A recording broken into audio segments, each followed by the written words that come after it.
네, 안녕하세요. 유튜브 NID 공입니다. 네, 오늘 할 것은 라차부리 대 포항의 경기. 자, 경기 결과는 0대0 무승부로 끝나게 되었습니다. 자, 일단 슈팅 숫자 4대 26. 네, 슈팅 숫자부터 점유율까지 포항에 앞서있었고요. 하지만 유효 슈팅은 양팀 다 하나씩 밖에 나오지 않았습니다. 네, 코너킥도 포항이 9개, 라차부리는 1개도 없었습니다.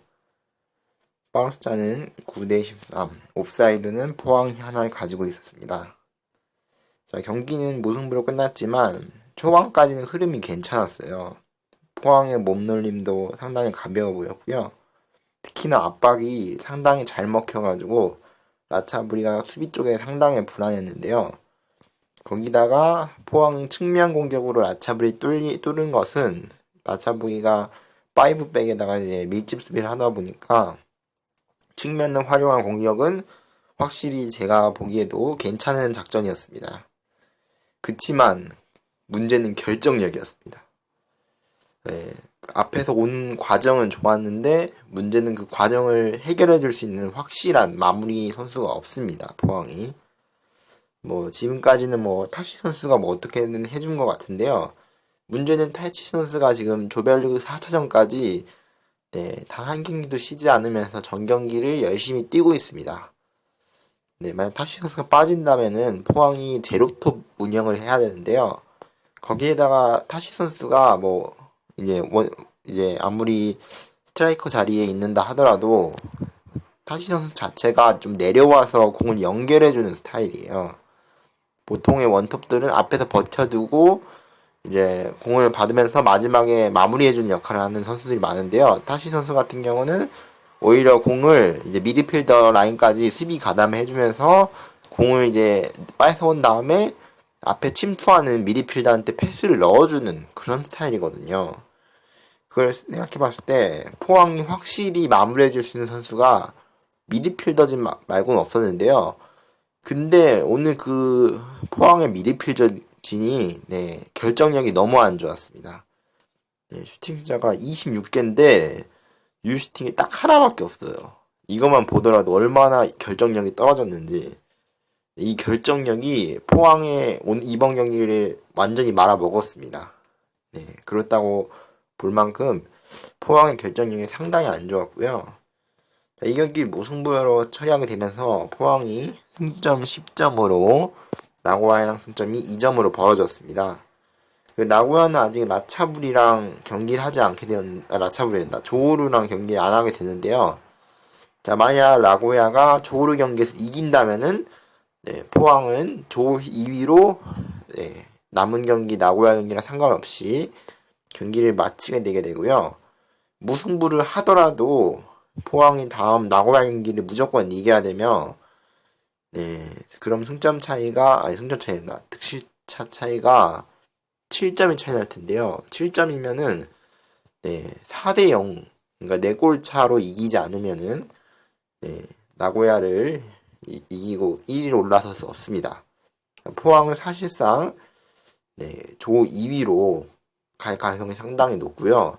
조 2위로도 문제는 지금 다른 팀과는 이제 다른 조에 있는 2위 팀하고 이제 서열을 가려야 되는데 거기까지 비교해 본다면은 포항이 이런 약팀들을 상대로는 무승부가 아니라 확실히 이겨줘야 돼요. 설령 마지막 나고야 경기에서 지더라도 포항이 이번 라차불 경기 무조건 잡아야 됐어요. 그걸 생각해보면은 포항이 이번 경기에 진 게 타격이 상당히 큽니다. 이번 경기에, 졌단다. 이번 경기에 무승부한 게 타격이 상당히 큽니다. 그렇기 때문에 포항은 나머지 나고야 그랜퍼스 6차전 경기에서 무승부도 안 돼요. 무승부하면은 약간 좀 위험하고요. 제 생각엔 한 무승부도 안 되고 무조건 이겨야 한다고 봅니다. 그래야지 이제 2위로 자력 진출을 어느 정도 확정 줄 수 있기 때문에 포항 입장에서는 나고야 경기를 이겨야 되고 거기에다 되도록 골을 많이 넣어서 득실차 좀 벌어지게 이기는 편이 아무래도 좋겠죠. 그렇기 때문에 나머지 경기는 포항이 상당히 좀 부담스러워졌고요.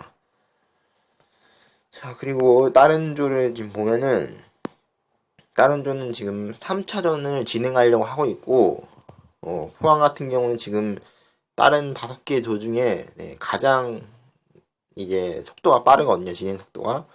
그런 입장에서 봤을 때 포항이 나머지 경기를 이제 진행한 다음에 기다려야 돼요. 다른 조 결과를 기다려야 하는 상황이기 때문에 어찌 보면은 포항이 좀 초조할 수도 있어요.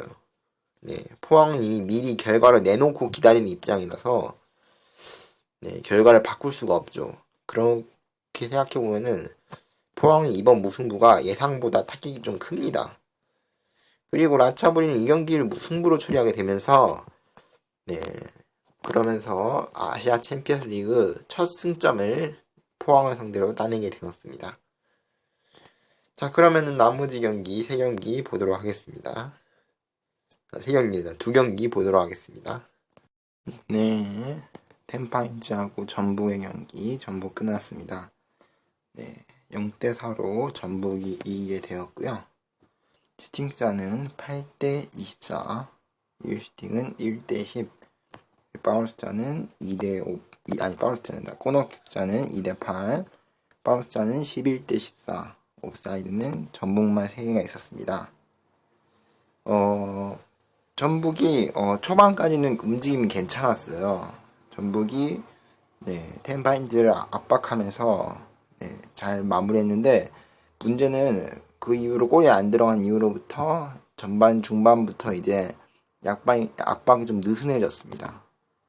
그러다 보니까 제 생각에는 압박을 좀 더 했으면 어땠을까 좀 더 아쉽고요. 물론 상대가 약팀이긴 하지만 그래도 압박에 취약한다는 걸 아는 점에서 그걸 좀 더 활용했으면 어땠을까 좀 아쉬움이 있습니다. 그리고 공격할 때 크로스가 좀 많이 부정확했어요. 아직까지도 좀 부족한 모습이 있었고 뭐 일단 골 하나씩 보자면은 첫 번째 골은 일리첸코의 골이었죠. 박진영 선수가 크로스를 높게 올려줬고요.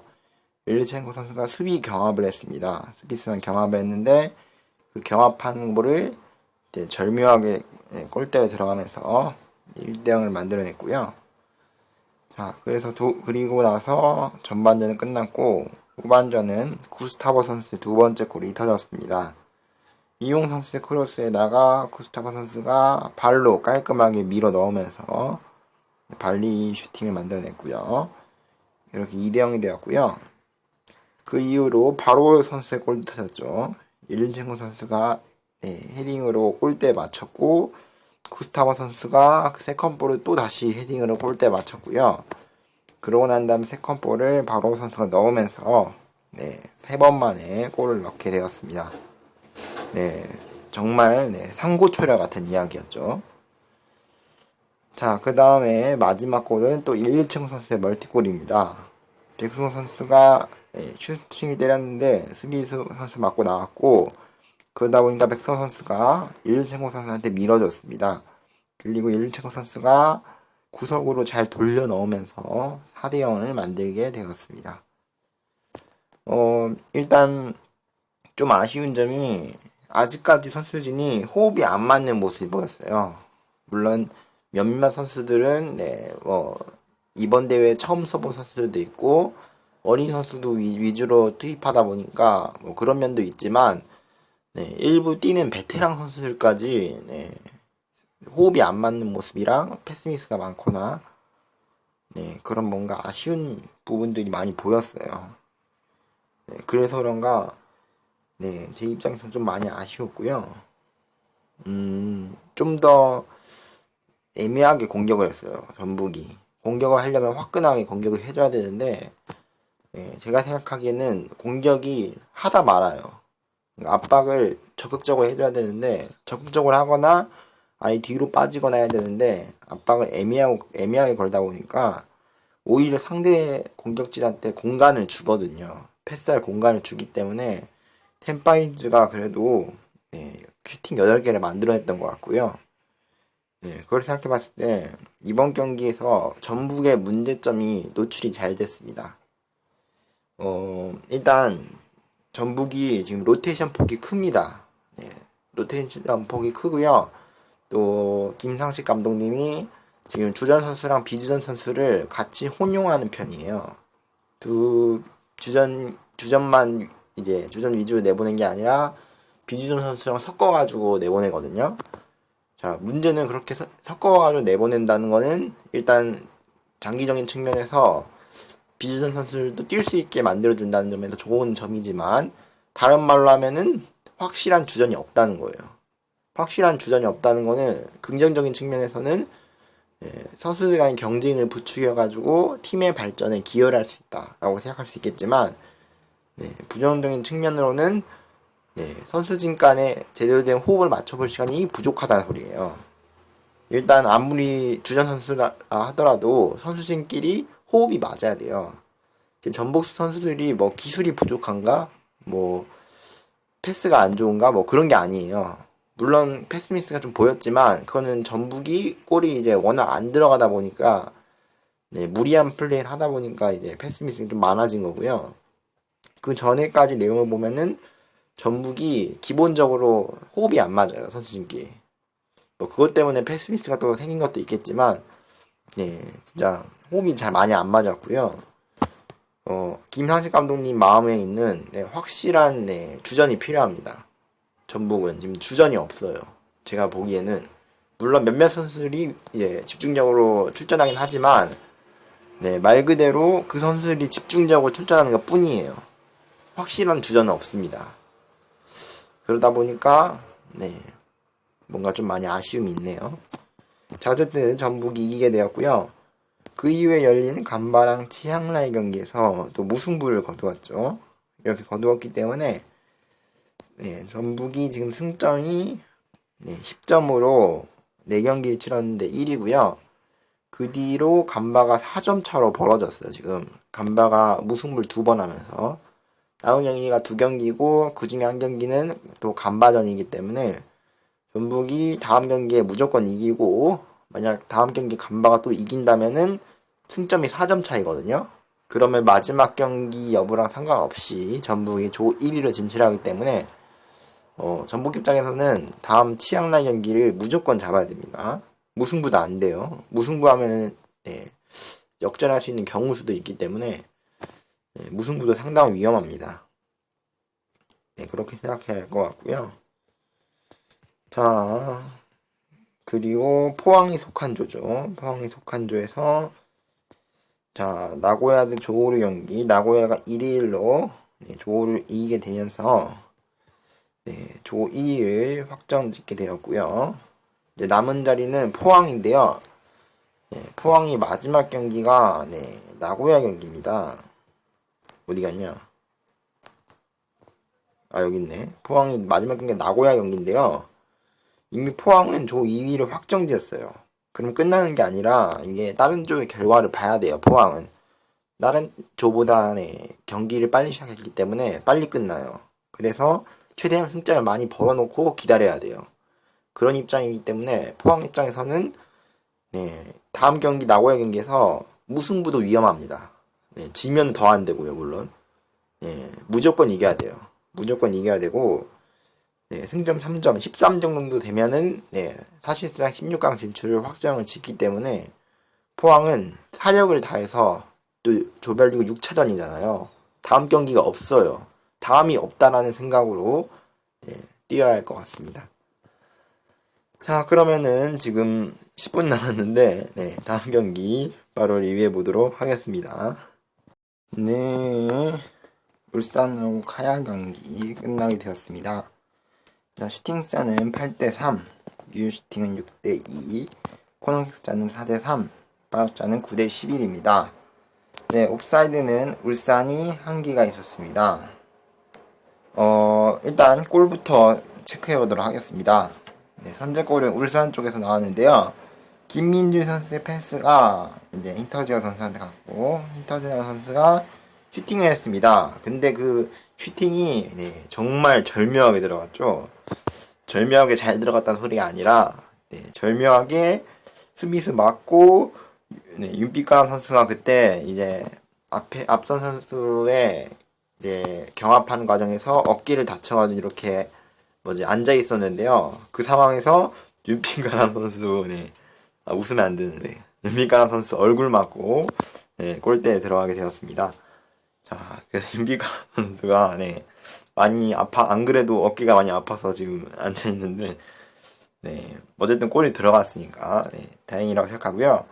네, 다행인 게, 네, 윤빛가람 선수의 두 골이 없었다면은, 네, 카야한테 질 경기였습니다. 자, 하지만 그 이후에, 네, 4분 뒤에 바로 퇴장이 나왔죠. 패스를 넣어준 김민준 선수의 퇴장인데요. 네, 김민준 선수가 이제 헤딩으로 밀어준 볼을 경합하려다가, 네, 발로 잡으려고 했는데, 발이 상당히 높게 들어갔어요. 높게 들어온 발이, 네, 스터드를 들고서 그대로 상대 선수 얼굴을 찍어버렸어요. 네, 퇴장이 나와도 이상한 거고요. 이상한 게 아니라, 퇴장이 당연히 나와야 하는 그런 거였고요. 네, 상당히 파울 자체가 위험했습니다. 위험한 파울이었고, 저도 보는 입장에서, 제가 아무리 뭐, 울산을 응원한다 하더라도, 이거는 어떻게 눈 감아줄 수 없겠다. 네, 그런 생각이 들었고요. 퇴장을 떠나서 이건 징계까지 먹을 수 있었어요. 상당히 비신사적인 플레이였고요. 네, 그 상황에서 보통이라면은 헤딩 경합을 했다면 뭐 이해는 가는데 거기서 발을 먼저 들어 올렸다는 거는 네, 좀 김민주 선수한테 좀 죄송하지만 네, 좀 생각이 없는 겁니다. 네, 플레이 자체에 생각이 없이 행동했다는 거고요. 네, 김민주 선수의 플레이 때문에 네, 울산에게 질 뻔했습니다. 네. 그 이후로 울산의 플레이가 180도로 바뀌거든요. 그런 걸 생각해봤을 때 김민준 선수의 퇴장이 울산 입장에서는 상당히 안 좋았습니다. 자, 그리고 이어서 보면요. 전반전은 그렇게 끝났고요. 후반전에 네, 47분에 바로 동점골을 먹혔습니다. 네, 상대 선수가 크로스 올렸는데 수비수들이 앞에 선수한테 다 집중돼 있었고 뒤에 들어오는 네, 베이치 선수를 보지 못하면서 베이치 선수한테 슈팅을 허용했습니다. 네, 슈팅을 허용하면서 네, 동점을 만들게 되었고요. 자, 그리고 그렇게 울산이 불리하게 네, 흘러가고 있었는데요. 네, 윤빛가람 선수의 멀티골이 터졌죠. 네, 이영재 선수하고 오세훈 선수의 네, 각각 원터치 패스가 네, 개인적으로 좋았고요. 윤빛가람 선수가 한 번 터치하고 그 터치한 볼을 발리로 바로 마무리하면서 울산이 이런 공격을 보여준다 하는 것을 네, 보여주게 되었습니다. 자, 경기 결과는 울산이 뭐 2대1로 이기긴 했지만 경기 내용은 정말 최악이었어요. 나오면 안 되는 게 상당히 많이 나왔고요. 네, 일단 첫 번째는 슈팅이 너무 부족합니다. 슈팅이 8개밖에 안 나왔는데 울산이 네, 뭐 유효 슈팅이 아무리 많더라도 슈팅 자체가 일단 많이 안 나왔기 때문에 네, 그 점을 일단 좀 더 보완해야 할 것 같고 선수들끼리 너무 뒤에서 패스를 돌렸어요. 제가 앞에 그 전북 경기 리뷰한 것처럼 네, 울산도 비슷했어요. 사실 압박을 확실히 걸어줘야 되는데 네, 뭔가 애매했어요. 울산의 공격이. 그러다 보니까 카야도 제 아무리 네, 수준이 낮은 팀이다 하더라도 공격이란 걸 제대로 나갈 수 있는 팀이거든요. 네, 그런 팀이기 때문에 역습을 나갈 수 있다는 걸 인지할 필요가 있어요. 울산이. 근데 카야 선수한테 너무 공간을 내줬어요.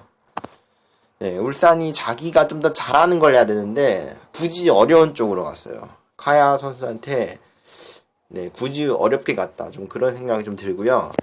울산이 잘하는 압박이란 게 있는데 왜 그렇게 압박을 안 하는 건지 전북도 그렇고 울산도 그렇고 네, 약간 좀 이해가 안 됐습니다.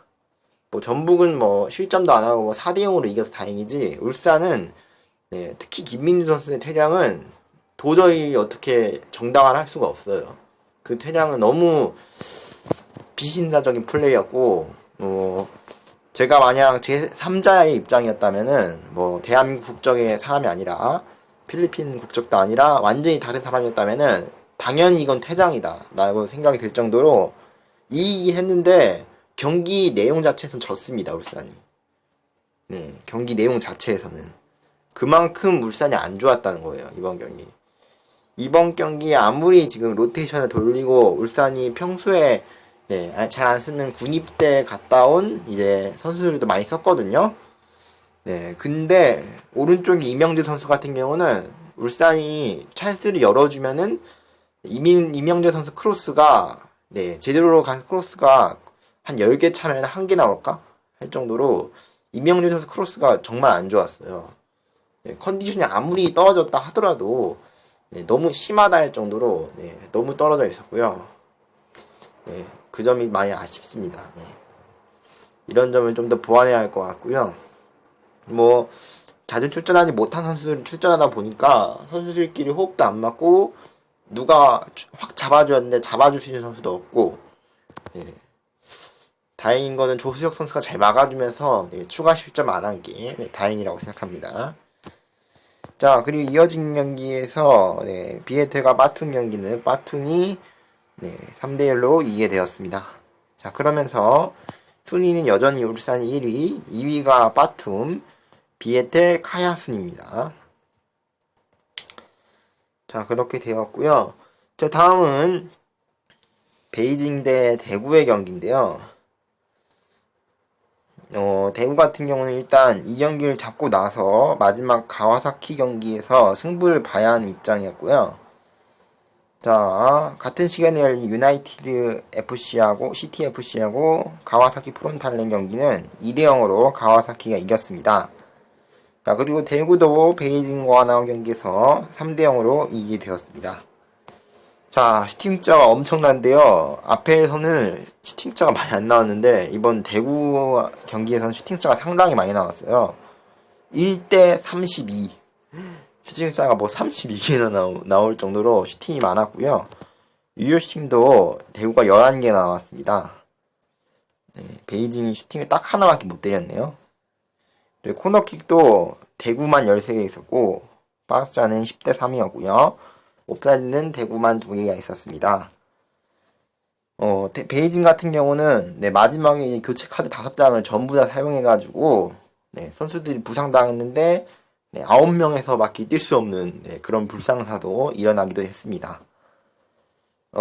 대구가 솔직히 3골을 넣긴 했지만 전반전에 대구가 슈팅을 많이 때렸거든요. 많이 때리면서도 골을 많이 넣지 못했어요. 대구가 그만큼 축구 자체를 비효율적으로 했다. 뭐 그렇게 봐도 될 것 같고요. 뭐 약간 운도 없었던 것도 있어요. 물론 운도 없었던 것도 있는데 자, 일단 첫 번째 골을 보면은 롱패스로 넘어온 공을 조진우 선수가 헤딩 경합을 해줬고요. 그리고 떨어진 볼을 김진혁 선수가 가슴 트래핑 이후에 발리로 마무리하면서 1대0을 만들게 되었습니다. 아주 대구가 잘하는 롱패스 그 축구를 잘 보여줬던 골이었고요. 자, 두 번째 골은 정치인 선수인데요. 왼쪽 측면에서 안용 선수가 드리블로 치고 올라갔고요. 그 이후에 땅볼 크로스 그리고 정치인 선수가 원터치로 톡 치면서 기가 막힌 터치로 골을 만들게 되었습니다. 최근에도 정치인 선수가 이제 워낙 지금 폼이 올라있는 상태이기 때문에 이런 점은 좋은 것 같습니다. 자, 그리고 또 멀티골도 넣었죠. 76분에 골을 넣었는데요. 크로스로 날라온 공을 헤더로 마무리했는데 그게 세컨볼로 나왔습니다. 세컨볼로 나왔고 다시 패스로 세컨으로 다시 패스를 넣어줬고 정치 선수가 가슴 트래핑으로 잘 마무리하면서 세 번째 골을 넣게 되었습니다. 일단 경기 내용도 그렇고 슈팅자도 그렇고 점유율도 그렇고 대구가 베이징을 압도했습니다. 경기 내용 자체는. 그치만 대구가 압도한 만큼 골을 많이 만들지 못했어요. 대구가 슈팅자가 32개나 되는데 들어간 골은 3골밖에 안 돼요. 그 점이 좀 아쉽고요. 강팀으로 대구가 성장하려면은 골 결정력을 좀 더 늘릴 필요가 있을 것 같습니다. 자, 이렇게 전부 리뷰가 끝났고요. 자, I조 같은 경우는 가와사키가 1위 12점으로 대구가 9점으로 2위 그리고 나머지는 베이징 고안 유나이티드 시티 FC 순으로 기록하게 되었습니다. 자, 대구 같은 경우는 지금 한 경기 남았죠. 가와사키 경기인데 그 가와사키 경기에서 무조건 이겨야 돼요. 지면은 사실상 조 2위로 간다 하더라도 탈락하거든요. 지면 안 되고 무승부도 약간 위험해요. 대구가 물론 골을 많이 넣어놔서 지금 득실차가 플러스 14거든요. 그런 상황이기 때문에 사실 무승부 한다 하더라도 탈락할 가능성이 너무 낮아요.